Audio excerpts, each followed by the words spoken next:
ఎప్పుడో చిరకాలపు కలగా ఈ చిలుకూరుపేట ప్రాంత ప్రజల కలగా ఏదైతే బైపాస్ ఉందో ఆ బైపాస్కి సంబంధించి ఏదైతే ల్యాండ్ ఎక్విజిషన్లో భాగంగా రైతులకు డబ్బులు రావాల్సి ఉందో ఆ డబ్బులను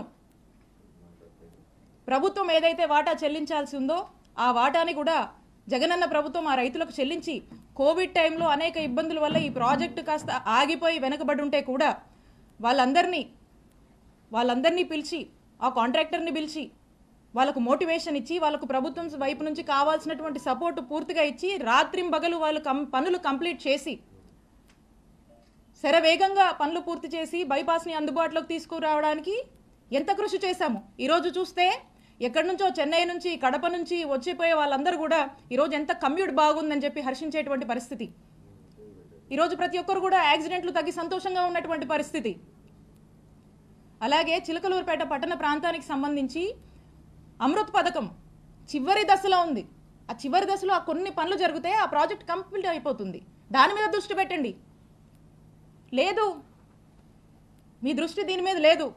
మీ ప్రభుత్వం పుణ్యమా అని ఈరోజు చూస్తున్నారా నియోజకవర్గంలో వ్యవసాయం చేసుకునేటువంటి రైతులు పత్తి మిర్చికి సరైన గిట్టుబాటు ధర లేదని చెప్పి ఏడుస్తున్నారు. మీ ప్రభుత్వం పుణ్యమా అని నిత్యావసరాల ధరలు ఆ వస్తువుల ధరలు పెరిగి సామాన్యుడు కొనుక్కోలేక ఎన్ని ఇబ్బందులు పడుతున్నారో ఒకసారి తెలుసుకోండి. మీ ప్రభుత్వ పుణ్యమా అని వ్యాపారస్తులు వ్యాపారాలు సరిగా సాగక ఆ వ్యాపారం సాగించాలన్నా మీరు పెట్టే ట్యాక్సులు మీరు అడుగుతున్నటువంటి మెంబర్షిప్లు కట్టలేక ఎన్ని ఇబ్బందులు పడుతూ తలబాదుకుంటున్నారో తెలుసుకోండి. ఇవేవి మీకు పట్టవు. పూర్తిగా మీ ఫోకస్ రెండు అంశాల మీదే. ఆ రెండు అంశాలు ఏంటంటే ఒకటి, విడుదల రజనీ మీద కేసు పెట్టాలి, విడుదల రజనీ కుటుంబ సభ్యుల మీద పెట్టాలి, వైఎస్ఆర్ కాంగ్రెస్ పార్టీ కుటుంబ సభ్యులందరి మీద కూడా పెట్టాలి. ఎవ్వరూ కదలాడకూడదు, హింసించాలి, జైళ్ళ దాకా తీసుకువెళ్ళాలి, అక్రమ కేసులు అక్రమ అరెస్టులు చేయాలి. ఇదొక ఇంట్రెస్ట్ అయితే మీకు ఇంకొక ఇంట్రెస్టు హ్యాపీగా జోబులు నింపుకోవాలి. సామాన్యుల్ని కూడా ఇబ్బంది పెట్టి అక్రమంగా డబ్బులు సంపాదించాలి, మీ జోబులు నింపుకోవాలి. దోపిడీ, అక్రమ సంపాదన, అక్రమ కేసులు, అక్రమ సంపాదన, ఈ రెండింటి మీదే మీ 100% ఫోకస్ ఉంది. దీంట్లో 10% అయినా ఇంత హ్యూజ్ మ్యాండేట్ ఇచ్చారు ఈ జనానికి. వీళ్ళు ఏ సమస్యల్లో ఉన్నారు, ఈ సమస్యల గురించి పట్టించుకుందాం, వీళ్ళకు మేలు చేద్దామని దీంట్లో 10% మీరు పనిచేసినా ఈ నియోజకవర్గం బాగుపడుతుంది. కానీ ఇవేవి పట్టవు, ఇవేవి మీకు పట్టట్లేదు. ఒక్కసారి ఆలోచన చేయండి.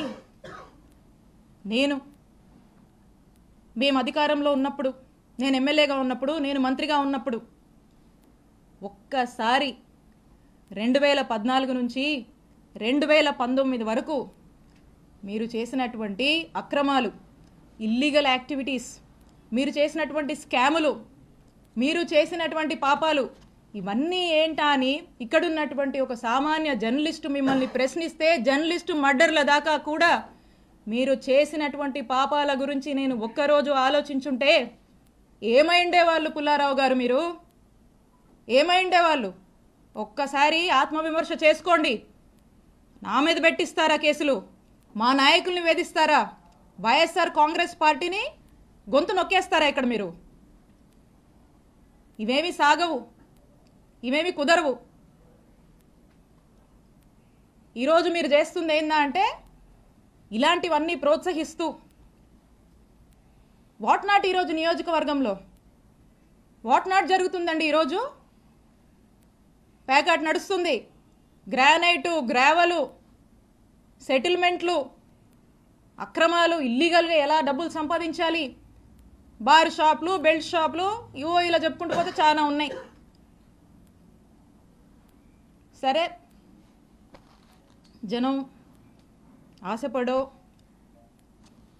సూపర్ 6 సూపర్ 7 అని చెప్పారు, మాయమాటలు చెప్పారు. సరే చూద్దాంలే అనుకున్నారు. ఇంత పెద్ద మ్యాండేట్ మీకు ఇచ్చారు ఈ రాష్ట్రంలో. మేము కూడా అనుకున్నాం, ఓకే మేము మంచి చేసి ఓడిపోయాం, గెలుపోవటమి సహజమే, చూద్దాం ఏ మేరకు ఈ ప్రభుత్వం ప్రజల ఎక్స్పెక్టేషన్స్కి తగ్గట్టుగా పనిచేస్తుంది చూద్దామని మేము చూస్తున్నాం. చాలా క్రమశిక్షణగా చాలా పద్ధతిగా మా నాయకుడు చూపించినటువంటి బాటలో ప్రజలకు మేలు చేస్తూ నడవడమే మాకు తెలుసు. ఇలా మీలాగా చీప్ ట్రిక్స్ ఈ చీప్ పాలిటిక్స్ ఎవడనో పెట్టి ఏదేదో చేస్తామంటే నేను ఒకటే చెప్తా ఉన్నా. నాకు నవ్వొస్తుంది పుల్లారావు గారు. ఎందుకో చెప్పనా, నా రాజకీయ అనుభవం 7 ఏళ్ళు. నా 7 ఏళ్ల రాజకీయ అనుభవం ముందు మీ 25 ఏళ్ల రాజకీయం తల జించుకుంది ఈ రోజుతో అనిపిస్తుంది.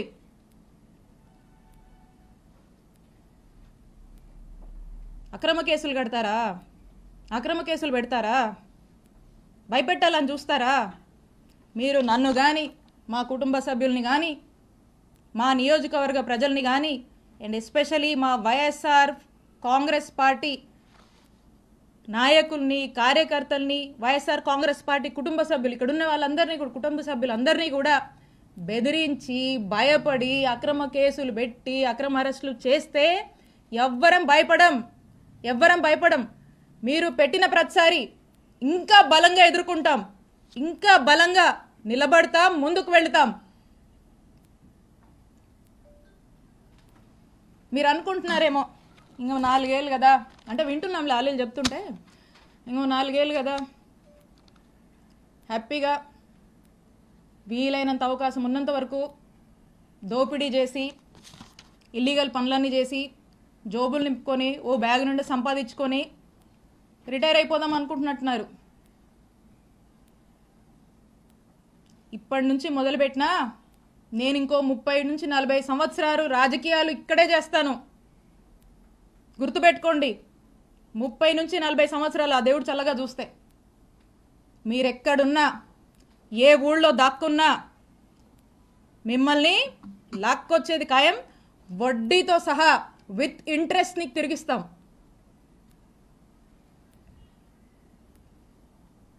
అలాగే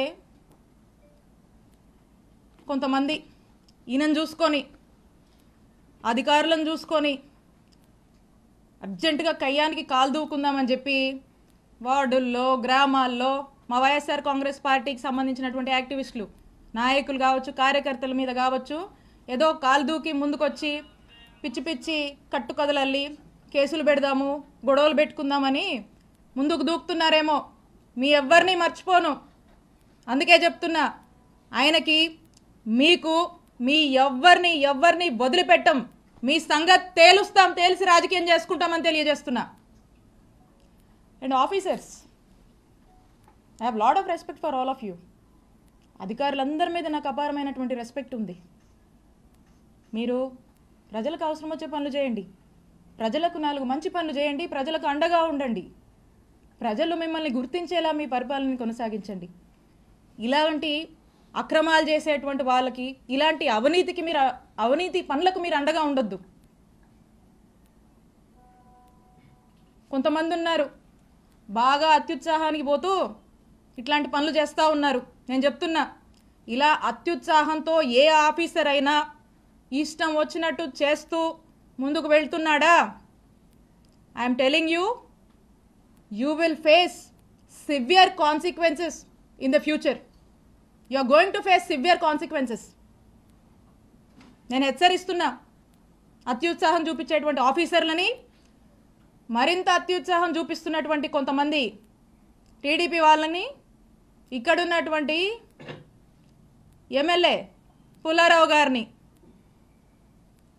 మీరు మా జోలికి వస్తే మమ్మల్ని తప్పుడు కేసుల్లో ఇరికిచ్చి నానా ఇబ్బందులకు మమ్మల్ని గురి చేస్తే I'm telling you note this, for every action there is an equal and opposite reaction. Newton's third law గుర్తుపెట్టుకోండి. for every action of yours there is going to be an equal and opposite reaction from us when time comes. మాకంటూ ఒక రోజు వస్తుంది, మా జగనన్న ప్రభుత్వం మళ్ళీ ఒక రోజు వస్తుంది, తేలుస్తాం మీ సంగతి.